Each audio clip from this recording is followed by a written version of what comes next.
मैं प्रांशी राठौर और आप देख रही हैं नेक्स्ट 9 न्यूज। एक बार फिर से स्वागत है हमारे स्पेशल प्रोग्राम बड़ी हस्ती में, जिसमें हम बात करेंगे आज बीजेपी के फायर ब्रांड नेता, युवा नेता हार्दिक पटेल के बारे में।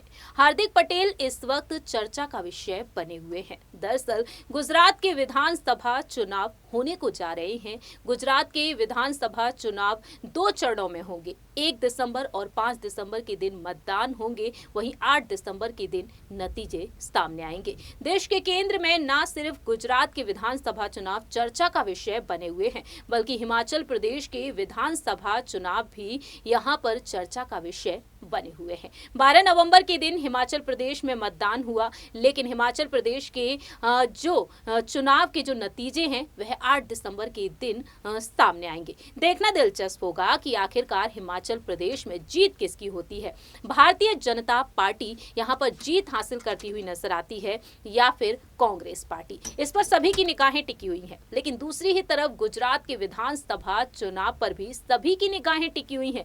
बीते 27 वर्षों से बीजेपी यहां पर जीत हासिल कर रही है, लेकिन इस बार यहां पर त्रिकोणीय महामुकाबला देखने को मिलेगा। आपको याद दिला देते हैं कि साल 2018 में जो इलेक्शन हुए थे गुजरात में, उनमें कांग्रेस और भारतीय जनता पार्टी के बीच मुकाबला देखने को मिला था। कांग्रेस पार्टी को 77 सीटों पर जीत मिली थी, तो वहीं भारतीय जनता पार्टी ने 99 सीट अपने खाते में ले ली थी। लेकिन इस बार भी भारतीय जनता पार्टी ने पूरी की पूरी 182 सीटों पर जीत हासिल करने का लक्ष्य बना रखा है। अब देखना यह होगा कि आखिरकार भारतीय जनता पार्टी कितनी सीटों पर जीत हासिल करती है, क्योंकि तीसरी पार्टी है यहाँ पर आम आदमी पार्टी। आम आदमी पार्टी के राष्ट्रीय संयोजक और दिल्ली के मुख्यमंत्री अरविंद केजरीवाल हुंकार भरते हुए दिखाई दे रहे हैं और तीनों ही पार्टियों की तरफ से स्टार प्रचारकों की लिस्ट जारी की जा चुकी है। वहीं दूसरी ही तरफ यहां पर प्रत्याशियों के नाम भी सामने आ चुके हैं और इसी बीच फायर ब्रांड नेता हार्दिक पटेल भी चर्चा का विषय बने हुए हैं। जी हां, हार्दिक पटेल को अहमदाबाद के विरमगाम से बीजेपी ने टिकट दे दिया है। अब देखना यह होगा कि 29 वर्षीय हार्दिक पटेल किस तरीके से जीत हासिल करते हुए नजर आते हैं। दूसरी ही तरफ यहां पर कांग्रेस की तरफ से युवा नेता जिग्नेश मेवानी को बडगाम से टिकट दिया जा चुका है। मालूम हो कि अल्पेश ठाकुर, हार्दिक पटेल और जिग्नेश मेवानी तिकड़ी देखने को मिलती थी एक वक्त कांग्रेस पार्टी में, लेकिन कांग्रेस से इस्तीफा देने के बाद बीजेपी में शामिल हो चुके हैं हार्दिक पटेल और अल्पेश ठाकुर। वहीं जिग्नेश मेवानी कांग्रेस की तरफ से हुंकार भरते हुए दिखाई दे रहे हैं। इसी बीच यहां पर तमाम राज भी खुल रहे हैं। आज हमारे स्पेशल प्रोग्राम बड़ी हस्ती में राजनीतिक गलियारे से लेकर हम बात करेंगे हार्दिक पटेल की पर्सनल लाइफ के बारे में, उनके लाइफ स्टाइल के बारे में। आपको बताएंगे यहाँ पर कि कितनी आलीशान जिंदगी वह बिताते हैं। एक वक्त ऐसा रहा जब हार्दिक पटेल बेरोजगार रहे थे, लेकिन आज के समय में हार्दिक पटेल एक युवा नेता के तौर पर काफी उभरते हुए नजर आ रहे हैं। इस रिपोर्ट के जरिए आपको बताएंगे हार्दिक पटेल की संपत्ति के बारे में, उनके घर के बारे में, उनके परिवार के बारे में। जरा देखिए ये रिपोर्ट। गुजरात के विधानसभा चुनाव देश के केंद्र में इस वक्त चर्चा का विषय बने हुए हैं।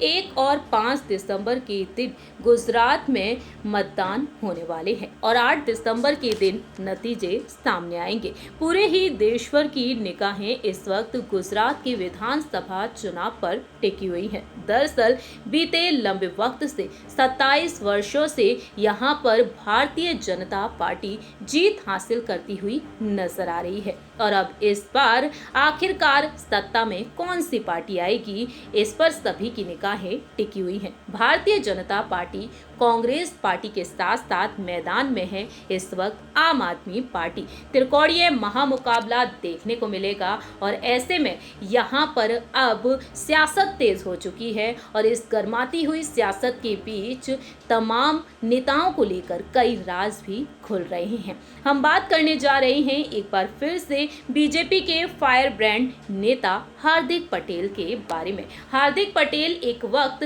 कांग्रेस पार्टी का हिस्सा हुआ करते थे, लेकिन बीते कुछ महीनों पहले ही 18 मई को कांग्रेस से उन्होंने इस्तीफा दे दिया और 2 जून के दिन भारतीय जनता पार्टी में वह शामिल हो गए और अब गुजरात के विधानसभा चुनाव में हार्दिक पटेल को विरमगाम से टिकट दिया जा चुका है। अब यहाँ पर सवाल ये खड़ा होता है, क्या वाकई में बीजेपी के लिए फायदेमंद साबित हो सकते हैं हार्दिक पटेल? जी हाँ, गुजरात की सियासत का बड़ा नाम है हार्दिक पटेल, जो पाटीदार आंदोलन के बाद सुर्खियों में आए थे। उन्होंने नवनिर्माण सेना का गठन किया और बाद में साल 2019 में कांग्रेस पार्टी में शामिल हो गए, लेकिन इस साल वह भारतीय जनता पार्टी में शामिल हुए हैं और इस बीच हार्दिक पटेल को लेकर तमाम राज भी खुल रहे हैं। आपको बता दें, अहमदाबाद के विरमगाम में हार्दिक पटेल का जन्म हुआ। इन्होंने अपनी शुरुआती पढ़ाई विरमगाम के दिव्य ज्योति स्कूल से की है और फिर साल 2010 में सहजानंद कॉलेज से बीकॉम की डिग्री हासिल की। कॉलेज के दिनों में हार्दिक पटेल छात्र संघ राजनीति में आ गए थे और उन दिनों से छात्र संघ महासचिव के लिए उन्होंने चुनाव लड़ा था और वह निर्विरोध चुनाव जीते थे।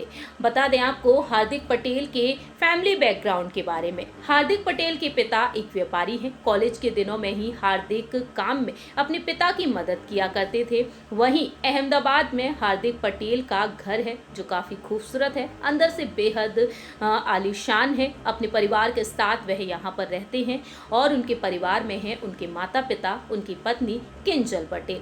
बीती पिछली रिपोर्ट में हमने आपको बताया ही था किंजल पटेल के बारे में। वहीं दूसरी ही तरफ आपको बताते चले कि हार्दिक पटेल ने कॉलेज के दिनों में ही एक पोर्टेबल वाटर स्टैंड बनाया था जो बस स्टैंड पर समाज सेवा के लिए था। वहीं हार्दिक पटेल के पिता जो एक व्यापारी हैं और अब राजनीति में हार्दिक पटेल सक्रिय हैं। आपको बताते चले कि हार्दिक पटेल लोकसभा चुनाव भी लड़ चुके हैं और इस दौरान भी उनकी संपत्ति को लेकर तमाम खुलासे हुए। एक रिपोर्ट की माने तो सामने ये आया है कि तकरीबन 2 करोड़ रुपए की संपत्ति के वह मालिक कहे जाते हैं। हार्दिक पटेल एक बेरोजगार युवा के तौर पर अपनी पहचान बनाए थे, जो पाटीदार आरक्षण आंदोलन को लेकर चर्चा में आए थे। एक साधारण परिवार से वह ताल्लुक रखते हैं और हमेशा सादगी भरा जीवन वह बिताते हैं। अब हार्दिक पटेल का रहन सहन काफी बदल चुका है और अब हार्दिक पटेल अपनी पत्नी के साथ काफी खुशहाल और आलीशान जिंदगी बिता रहे हैं। आप देख रहे होंगे हमारी इस रिपोर्ट में हार्दिक पटेल की वो तमाम तस्वीरें और ऐसे में हार्दिक पटेल को लेकर वो तमाम राज खुलते हुए नजर आ रहे हैं। हार्दिक पटेल की पत्नी किंजल पटेल काफी खूबसूरत हैं। दोनों अपनी लव स्टोरी को लेकर काफी ज्यादा सुर्खियों में रहे हैं और लाइफस्टाइल के बारे में हमने आपको बता ही दिया। वहीं आपको ये भी बता दें कि हार्दिक पटेल के 2 साथी केतन पटेल और चिराग पटेल ने उन पर पटेल आरक्षण आंदोलन में आए फंड के दुरुपयोग का आरोप भी लगाया था। कई बार विवादों का सामना भी कर चुके हैं हार्दिक, लेकिन गौर किया जाए उनकी संपत्ति की तरफ तो तमाम रिपोर्ट्स के मुताबिक यही सामने आया है। तकरीबन 2 करोड़ की संपत्ति के वह मालिक हैं। वहीं वह काफ़ी सादगी भरा जीवन बिताते हैं। हार्दिक पटेल 29 साल के हैं और एक युवा नेता के तौर पर उन्होंने अलग पहचान बना रखी है। जानकारी के लिए आपको बता दें, हार्दिक पटेल की शादी 27 जनवरी साल 2019 में हुई थी। हार्दिक पटेल की एक बहन है और अपने पूरे ही परिवार के साथ वह आलीशान जिंदगी बिता रहे हैं। आप सभी ने देखा जाना हार्दिक पटेल के बारे में, लेकिन जाते जाते आपको यहाँ पर दिखाना चाहेंगे कि हार्दिक पटेल यहाँ पर बीजेपी की तरफ से क्या कुछ कहते हुए नजर आए हैं और साथ ही साथ यहाँ पर उन्होंने अपनी राय प्रतिक्रिया क्या कुछ रखी है गुजरात के चुनाव के लिए। आपको दिखाना चाहेंगे जो हमारे संवाददाता हैं राकेश मोहन सिंह जी, जिन्होंने हार्दिक पटेल का हाल ही में इंटरव्यू लिया और उन्होंने किस तरीके से इंटरव्यू में अपने दिल की बातों को साझा किया है। जरा देखिए ये रिपोर्ट। अपने सारी पार्टियों को अपने पिच पर खेलने के लिए, जो हिंदुत्व का एक पॉलिटिकल फॉर्मेट है, उस पर खेलने के लिए मजबूर कर दिया। अच्छा है कि वो लोग भी भगवान को मानना शुरू कर दिया।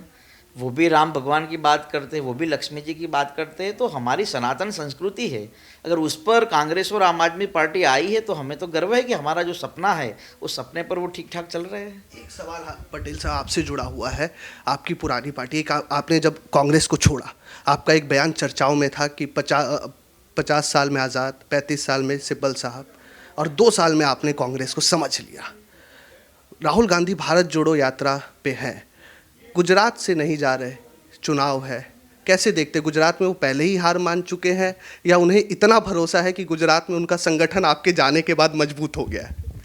देखिए, बहुत ही सिंपल चीज़ें जब मैंने अपनी बात शुरू की तो मैंने कहा विजन जिसके पास होता है वही सफल हो सकता है। जिस आदमी के पास विजन ही नहीं है वो सफल कभी नहीं हो सकता। और एक अच्छे लेखक ने एक आर्टिकल लिखा था राहुल गांधी जी पे कि 2004 में जो आदमी आया है वो आज तक नेता नहीं बन पाया। एक समय होता है, वो समय निकल जाता है। 2 चीज़ आप समझ लीजिएगा कि भारत जोड़ो जो यात्रा है उससे पहले उनको कांग्रेस जोड़ो यात्रा करनी चाहिए। हार्दिक पटेल अकेला पार्टी नहीं छोड़ा, सिंधिया जी से लेकर RPN सिंह से लेकर जितेंद्र प्रसाद है, गुलाम नबी आज़ाद है, कपिल सिब्बल है, एक बड़ा लंबा लिस्ट है। और इन सारी स्थितियों में कांग्रेस कुछ सीखना ही नहीं चाहती। और वो राहुल गांधी गुजरात आए या ना आए, हम तो चाहते हैं कि 1-2 बार आए तो ऊपर से जितनी सीट आ रही उसमें भी सिर्फ 5 सीट कम होने वाली है कांग्रेस की। तो गुजरात में एक बात बहुत क्लियर है कि भरोसा भारतीय जनता पार्टी की सरकार के साथ है और ये भरोसा आने वाले दिनों में और मजबूत हुआ है। इसलिए मजबूत हुआ है कि एक ज़माना था गुजरात में कि हर इलाके में अलग अलग डॉन हुआ करते थे, तो रात को 9 बजे के बाद लड़कियों को बाहर निकलना मनाही हो चुका था। आज इस राज्य के अंदर 2 ही दादा है, एक हनुमान दादा और गणपत दादा, और कोई नहीं है। तो इसी बात के कारण लोगों का भरोसा और मजबूत हुआ है। और नरेंद्र भाई मोदी ने अपने इस कार्यकाल में कभी भी भ्रष्टाचार को सहयोग नहीं किया। उन्होंने कहा कि ना मैं खाऊंगा ना मैं किसी को खाने दूंगा।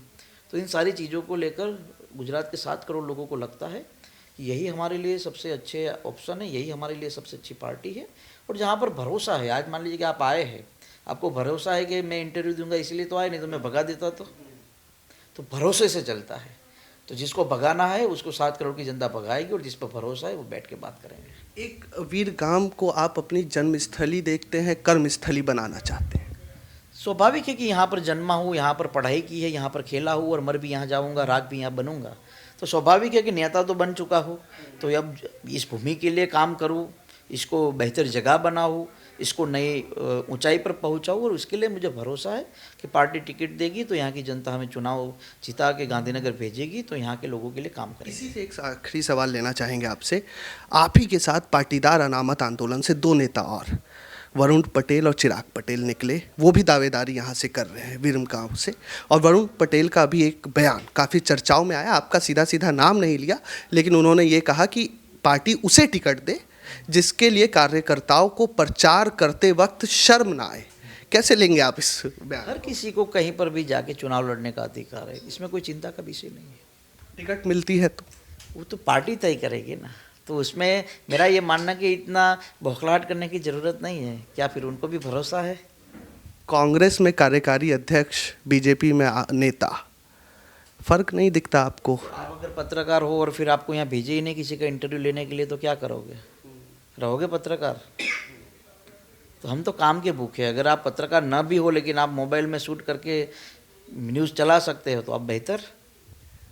आखिरी मुकाबला त्रिकोणीय है या नरेंद्र मोदी देश के प्रधानमंत्री की मजबूत राजनीतिक छवि के आगे और विकास मॉडल के आगे विपक्ष ध्वस्त हो जाए? भाई गुजरात के पुत्र है, लाल है, और गुजरात की जनता उनके साथ है।